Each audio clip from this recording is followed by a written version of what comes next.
Ma'am, we are line now. Should I begin? Sure. A very good evening, everyone. I am Ms. Bakadri and Shubham Bharti will be the moderators for today's session. We welcome you all to the Cynodent Webinar Series 2023. Theme of the series is Unlocking Trends in Dentistry. For today's session, we have with us Dr. Gargi Nimbulkar Bhosle ma'am. Ma'am is Head of Department Public Health Dentistry at Ara Dental College and Hospital, Udaipur, Rajasthan. Topic for this session is Ai-Ssisted Future of Dentistry. I would like ma'am to please start with the presentation. Thank you, Ms. Ba. Good evening, everyone. And today we have gathered here to talk about the AI-assisted future of the dentistry.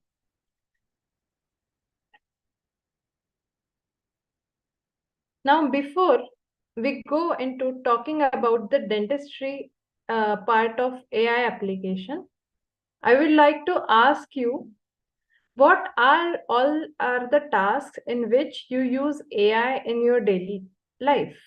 Can you please share your answers in the chat box?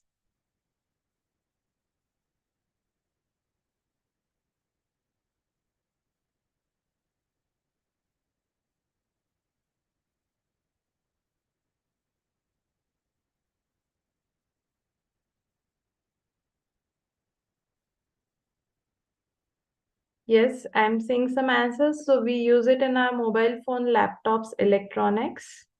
Absolutely. So it starts with your social media, right?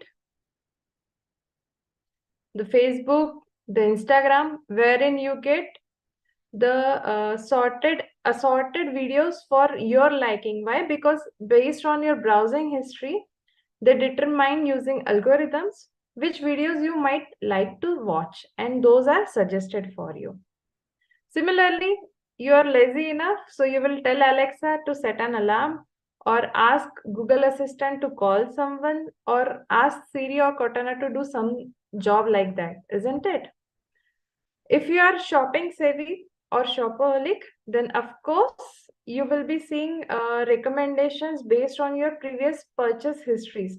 So these algorithms will be analyzing what all things you would like to buy, and those suggestions will pop up on your screens. Of course, then you will have to pay for them.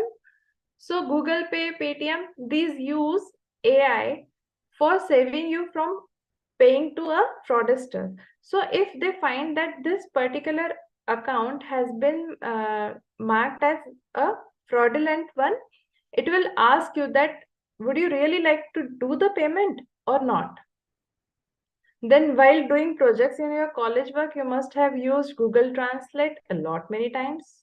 There are learning apps that use AI so that they can curtail or make the learning based on the user's ability. So it's not all size fits to one, but it will be tailor-made for that particular learner. You must have used Google Maps to navigate through the streets to go to the unknown territories. The very famous one, ChatGPT, which has made everyone aware of artificial intelligence, which is being used. Then, being a public health professional, I cannot skip this, that she is Florence, who is a chatbot promoted by WHO, who can help you in quitting tobacco for good. So today we will be talking about the key concepts in AI, current state of dentistry and need for transition to AI. What are the real world applications of AI in dentistry, followed by ethical consideration and challenges, and future trends and innovations. So there are 4 industrial revolutions. First one was use of coal and creating steam power to mechanize the production. So mechanization. The second one was introduction of electricity, which enabled mass production. The third one was use of IT and internet. So this digitized the production, distribution, and services. And the fourth one is the application of artificial intelligence in digital networks and cyber physical systems. So this 4th industrial revolution we are witnessing today. So what is this artificial intelligence? According to Oxford Learners Dictionaries, it is the theory and development of computer systems able to perform tasks which normally require human intelligence, such as visual perception, speech recognition, decision making, and translation between languages. So when we apply this to dentistry, what is artificial intelligence pertaining to dentistry? It is nothing but use of these algorithms and computational models to analyze the data, make decisions, and perform tasks that are traditionally done by a dentist in his or her dental clinic. So let's try to understand the difference between natural intelligence and artificial one. So in natural intelligence, we perceive, say for example, you see a radiograph. So based on your learning experience, based on your previous experiences with the patients, you perceive, you give a biological response. Whereas based on computers, there are expert systems and artificial intelligence. So expert systems, these have their own, they are explicitly programmed with the rules of do's and don'ts and how they are supposed to analyze the data. So they outperform human beings in giving the response because they are explicitly programmed like that. Whereas in artificial intelligence, which can encompass of machine learning or a deep learning, herein what happens in machine learning is like the data and outcome both are fed to the artificial intelligence, but the outcome is programmed by the human. Say for example, recognition of caries on an intraoral periapical radiograph. So first the humans will train the machine how they are supposed to identify the caries. Then based on this data, machine learning will engineer the features and then interpret. Whereas in deep learning, both the data and outcomes, they are analyzed by the artificial intelligence and there is no human interference. It will on its own make the rules of how learning and mapping, both the things are done step by step and then it will give output. So basically both these things are doing interpretations and actions of human agents, but more precisely. So there are concepts of AI. That is, first of all, AI is non-human intelligence. So there are two parts of it. Weak AI, also known as narrow AI, and strong AI. So narrow AI, it is strictly related to simple or multiple tasks, but they are very specific. Whereas in strong AI, it has its own ability, just like humans, to be flexible and adapt to the situation. So owing to the ethical considerations and dangers that can crop up, strong AI is not used in medical devices. So we are using most of the day-to-day life examples are also from the narrow or weak AI. So it has expert-based systems and it has machine learnings. So for expert-based systems, as I explained in software one, so herein there is extensive programming is done, and based on that a particular output you will have. Whereas in machine learning, first the humans will train the machine to identify or to how the rules are being formed, and then the machine learning gradually will give us the output. Another part of machine learning is deep learning, more advanced one, wherein the data and outcomes both are understood by the deep learning systems or algorithms on its own without human interference. And then there are neural networks. So these are inspired by the neurons of the brain, how the brain works. So similarly, based on that, there are neural networks. So there are convolutional neural networks, artificial neural networks. These networks are used for doing complex data analysis. So what are the traditional dentistry challenges that we face in day-to-day life? Suppose a patient comes to you and sits on the chair and says, "Doc, my tooth is paining." So what will you do? First of all, you will record a detailed case history, ask for the sign symptoms, then do the hard tissue and soft tissue examination, followed by use of some diagnostic aids, right? So here you will rely on visual inspection, patient history, and conventional imaging techniques. Then based on all these things, you will derive a diagnosis. Now this derivation of diagnosis is very subjective. It is based on individual's experience and expertise. So there is of course a chance of misinterpretation and variation in treatment recommendations.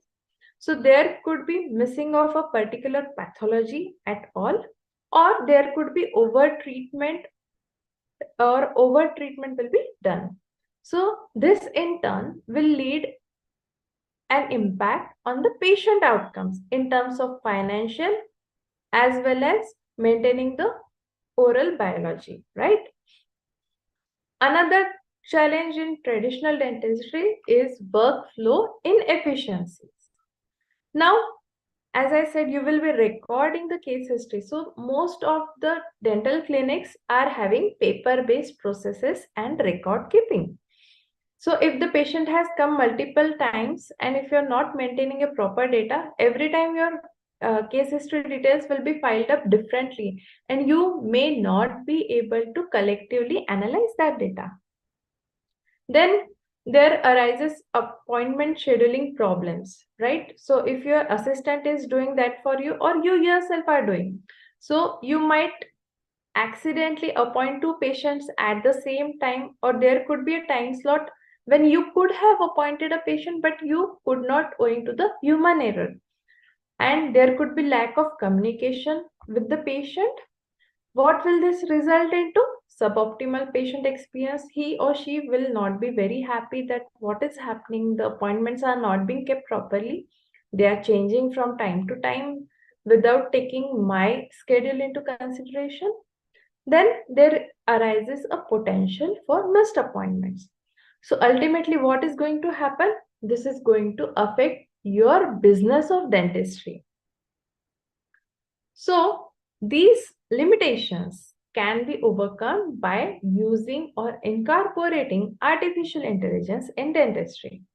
So AI has the potential to enhance the diagnostic accuracy, streamlining the workflow and improvement in overall efficiency. If you do not have to keep thinking about how to give appointments because it is completely automated. You have set an algorithm, you have given a specific time periods. Say for example, this particular procedure would be requiring this much of time period. So based on that, the machine or artificial intelligence itself would be setting the appointments at that pace only. So you don't have to worry when will be the next appointment. It will be automatically set. So this will address the challenges and elevate the standard of care because you can focus on giving the best of your art and science to the patient. So naturally, this will improve the standard of care. In turn, this will augment and optimize the existing practices for better patient outcomes. So the patient will be happy that the dentist is completely focused on me.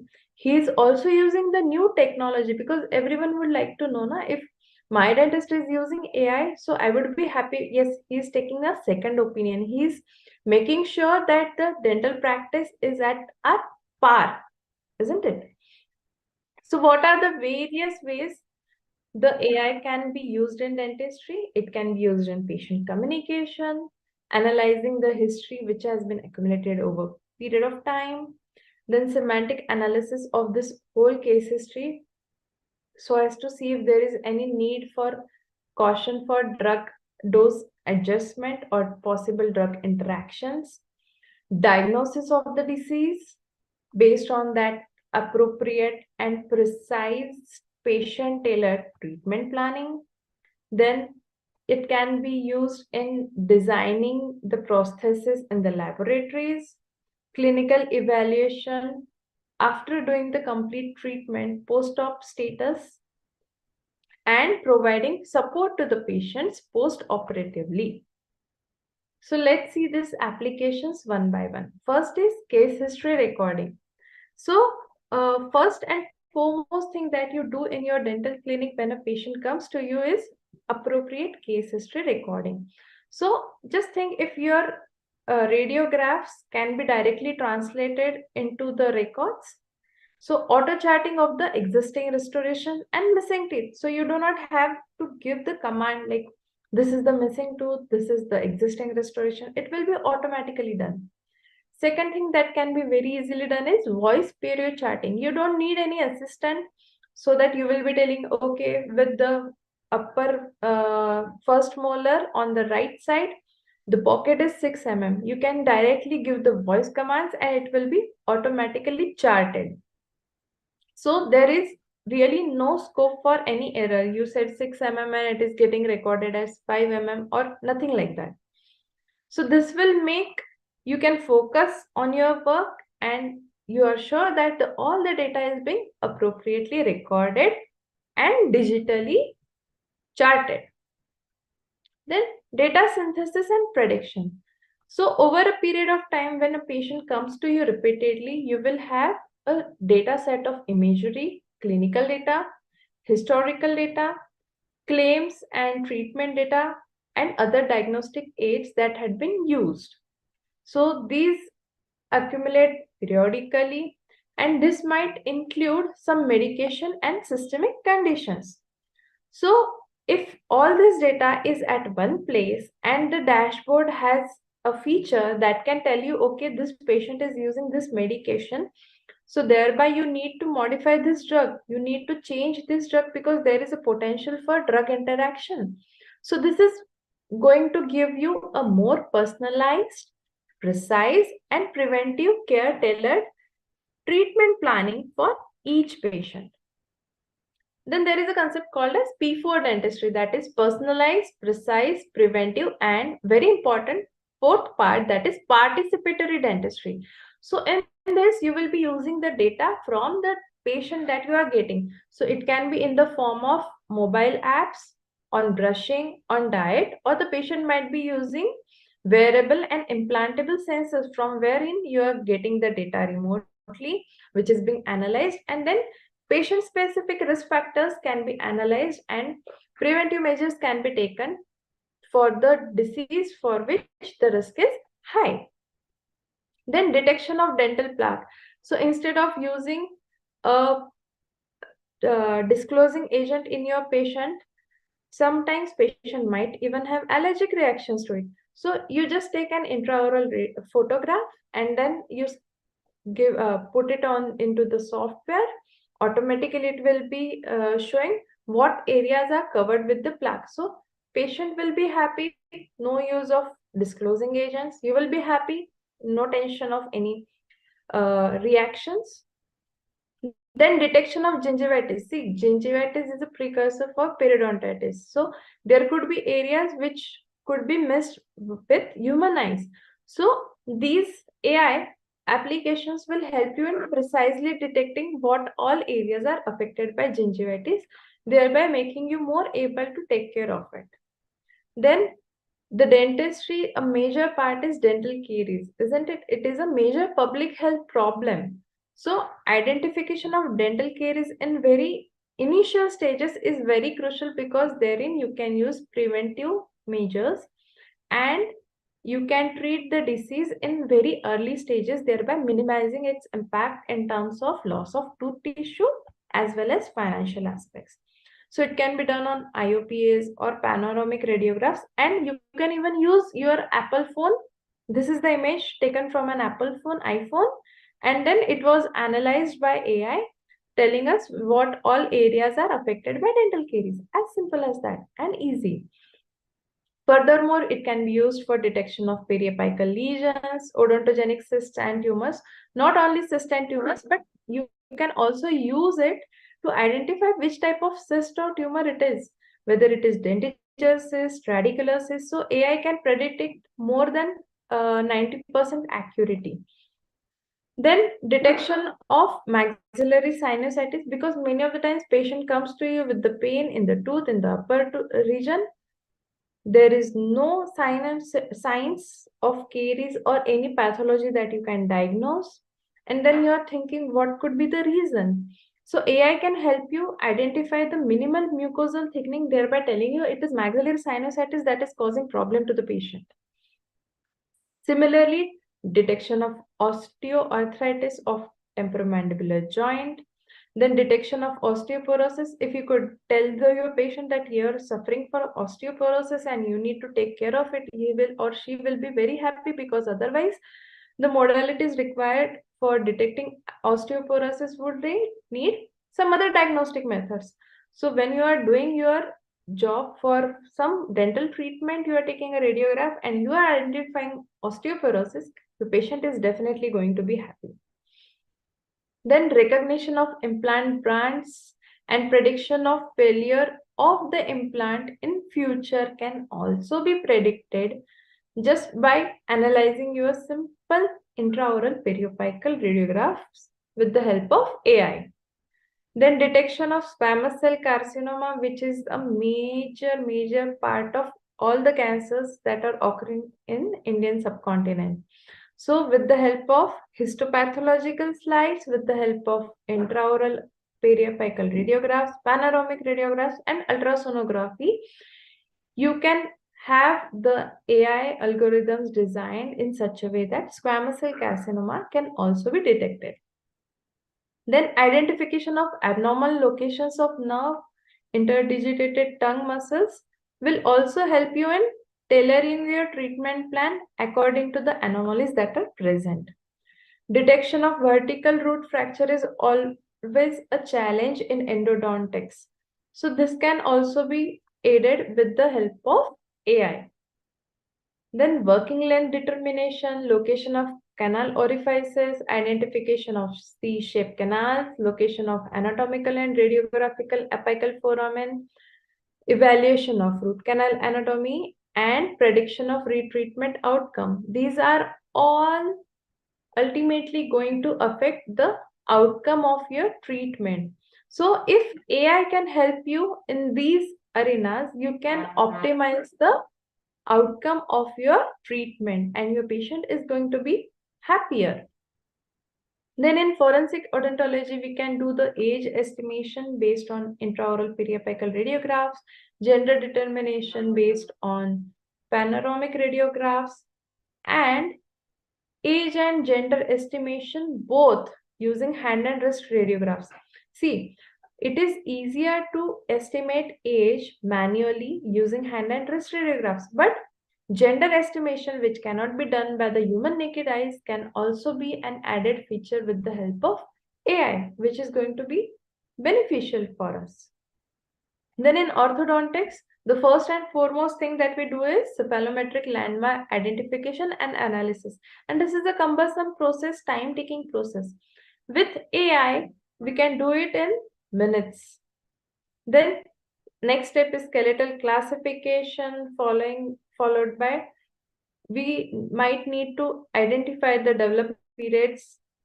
So we might use cervical vertebrae for growth development period analysis and gender determination as well.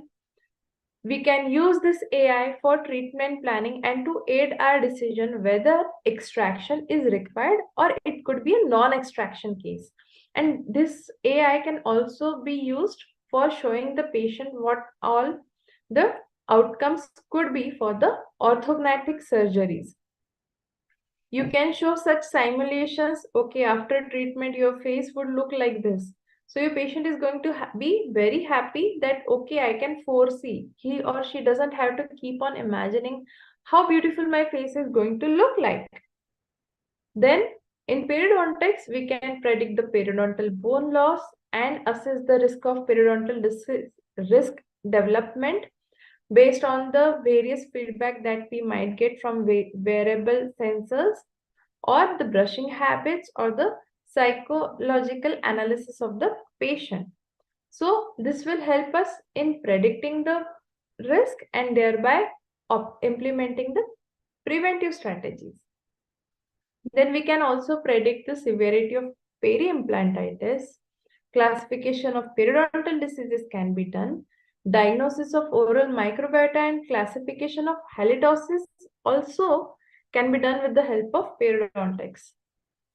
We can also use the same to identify the ethnicity based on microbial colonization in the patient's mouth. In oral surgery, we can use this AI to predict whether there will be any paresthesia after third molar extraction, or to predict the results of the surgical procedures in the patients of the trauma. Also, you can identify or predict whether there will be osteoradionecrosis after tooth extraction in the patients in which you are using this phosphonate. In prosthodontics, you can use them for scanning 3D impressions for precision and detect debonding of the restoration based on dye images, like how much time will be required or how long the restoration is going to last into the patient's mouth. You can, of course, do the smile designing with the help of AI and show your patients how it is going to enhance their smile. You can also use this in removable partial dentures to design and make a clinical decision how it should be, the components should be used for designing the RPD. Then in pediatric dentistry, fast diagnosis and fast treatment planning is really important because children get annoyed if time taken is a lot. So therefore, identification of primary and permanent teeth can be done with the help of AI, and also the landmarks can be identified. Now, these were the virtual applications of AI in dentistry. If we apply it physically into the dentistry, then we can have robots or robotics in tooth preparation, in tooth arrangement. We can have the articulators, which are robotic. We can have preoperative digital 3D scanning of the implant sites, and then digital implant surgery plan design can be done with the help of AI. We can also have robot assisted and fully automated implantation robots who will do the robotic surgeries for us with very much precision and accuracy and less time. In oral surgery, this can be used for accurate segmentation, reshaping, displacing, and fixing of the craniofacial bone according to the surgical plan. In robotics, we can have fully automatic robot assisted surgeries as well. In orthodontics, we have arch wire bending robot who will do the work of wire bending for us. We just have to sit and watch. In endodontics, we can use these omni-phantom robots to train in endodontic procedures with haptic virtual reality simulators, so that we can get to know how much force is to be applied for root canal reshaping. Then masticatory robots can simulate the masticatory patterns, and this can be used for patients in which prosthetic rehabilitation is to be done. Toothbrushing simulation units can be used to evaluate the efficiency of various tools that are being used for plaque removal. And oral rehabilitation robots can be used for manipulating or massaging the muscles of mastication and thereby aiding in relief from pain in temporomandibular disorders. In telepresence, how AI can used in it can be used in rehabilitation. See, the patients can connect by telepresence with dental professionals remotely, and this is especially useful in post-surgical recovery or where ongoing monitoring and support is required. You can give instructions, you can tell exercises that can be done, and what all post-operative care has to be taken. If the patient has any queries, that could be answered, and the rehabilitation can go on smoothly without the patient coming directly to your clinic. So this is the advanced communication technology where the professional can connect across different locations. He or she doesn't need to be present physically. So in this has given us a power of remote access to the patient cases. And this can be really useful in emergency cases, and this will improve the efficiency of decision-making processes. Then robotic supported surgeries, as I explained earlier, it enhances the precision, reduces the margin of error, and improves the overall procedural outcomes.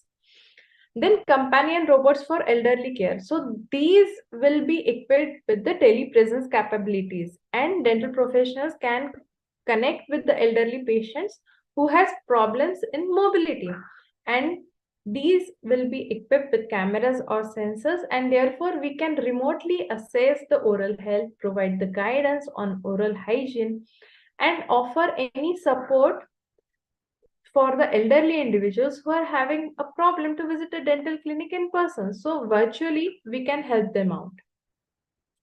AI in dental research is also a new thing that is being done. So AI can be used to analyze a vast range of data and thereby coming to the interpretation. We can do predictive modeling as to what all risk factors can lead to what all diseases. In genomics, we can use this AI to identify what are the reasons for causing squamous cell carcinoma. And in today's world, where so many articles are being published on day-to-day basis, this AI can help us to keep up to date regarding the literature review. Coming to the governance, because governance is extremely important. So European Commission has given 7 requirements for a AI assisted device, medical device. So that includes technical robustness and safety of the data, privacy and data governance, transparency in the algorithms that are being used, diversity, non-discrimination, and fairness, that you cannot just make the algorithms based on one caste or creed or religion or race or gender. Then societal and environmental well-being should be kept in mind while using these AI algorithms for the betterment of the society. And there should be accountability and human agency oversight. So in USA, there are two governing bodies, FDA and CDC. CDC takes care of Health Insurance Portability and Accountability Act is the one through which it governs these AI, while FDA does all the other things. They have come up with software as medical device in response to this AI being incorporated into the medical devices. Now, what are the ethical consideration and challenges? The first and foremost thing for AI is that you require data, and you require a very vast amount of data. So management and sharing of the clinical data is one aspect. Protecting the patient confidentiality and privacy. So the data should be anonymous before going into the algorithm, so that even if there is any mishap or the data is leaked, the patient identity should not be revealed. Therefore, very important thing is security in data sharing. Safety issues, that is to control the quality of AI algorithms.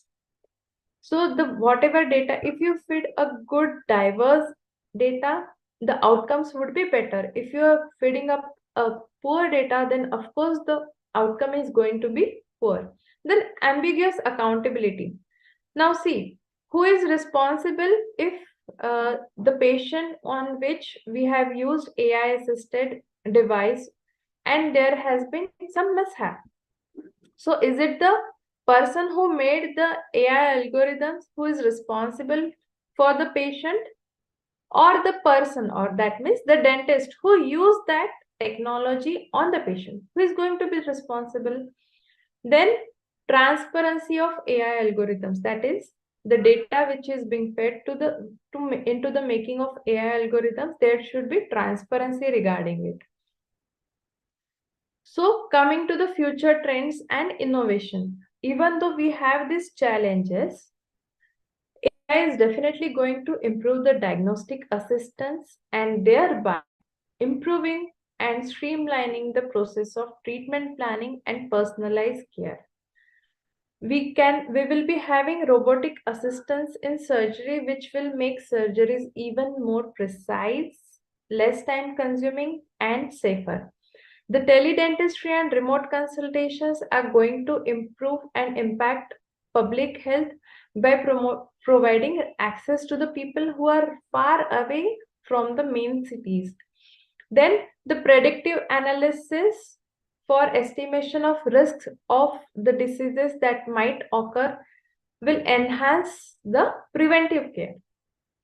Then natural language processing will help in improving the patient interaction and thereby satisfying the simple queries of the patient. AI-enabled dental implants and prosthetics are, of course, going to improve the durability of these prostheses or rehabilitation processes. Automated data management and integration is going to give you a precise patient-tailored treatment plans. There will be continuous learning in the systems, and main part that has to be looked into is ethics and regulation, which will be the regulatory bodies and how the data privacy and the data sharing will be handled.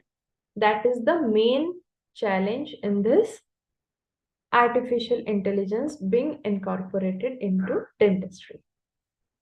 So, concluding the whole, there are multiple potential applications of artificial intelligence in dentistry. Don't think that it is going to replace dental professionals, but of course, it is going to aid and assist dentists and specialists in improving their performance and improving the patient outcomes. So, artificial intelligence integrated in a safe and controlled manner to assure that humans retain the ability to direct the treatment and make informed decisions in dentistry is important. If we mechanize everything, see, when we define dentistry, it is the art and science. So that human touch is what makes dentistry more patient centric, right? The patient feel comfortable only when there is a human touch. If it is all mechanical, just think if you yourself sit on that dental chair and everything happens mechanically, how are you going to cope up with the anxiety? So, of course, human touch is needed. AI is just going to enhance the patient experience and treatment planning and treatment outcomes. I would like to acknowledge first and foremost the Almighty God who has given me a chance to be what I am today. I'm really thankful to Dr. Anmol Bagaria who has given me chance on this platform to share the knowledge with you all. I thank Dr. Misbah and Dr. Shubham. And this presentation would not have been possible without the support of my families, especially my husband. Thank you, everyone. Are there any questions? Thank you so much, ma'am, for the informative session. As you beautifully and simply explained all the things in this session. Ma'am, we have a few questions from participants. Okay. Is there any commercial AI product available in India? Okay. So far, when I was searching for what are the AI-based applications or softwares that are available in India, I could come up with only one, which is used in diagnosing the image, like imaging. So that is ivory.ai. It's based on Hyderabad. You all can Google it. So that is one application that I could find that is being used in dentistry in India. Thank you so much, ma'am, for the experience so nicely. I would like to thank our founder and CEO of Cynodent, Dr. Anmol Bagaria, ma'am, and co-director of Cynodent, Dr. Ashish Chandra, sir, for organizing this webinar series, and my co-moderator, Ms. Bakadri. Also, thanks to all the participants who joined us today, and I kindly request you all, the viewers, to please like and subscribe on our YouTube channel for getting daily updates and webinars. Thank you so much, ma'am, for informative session. Thank you, ma'am. Thank you.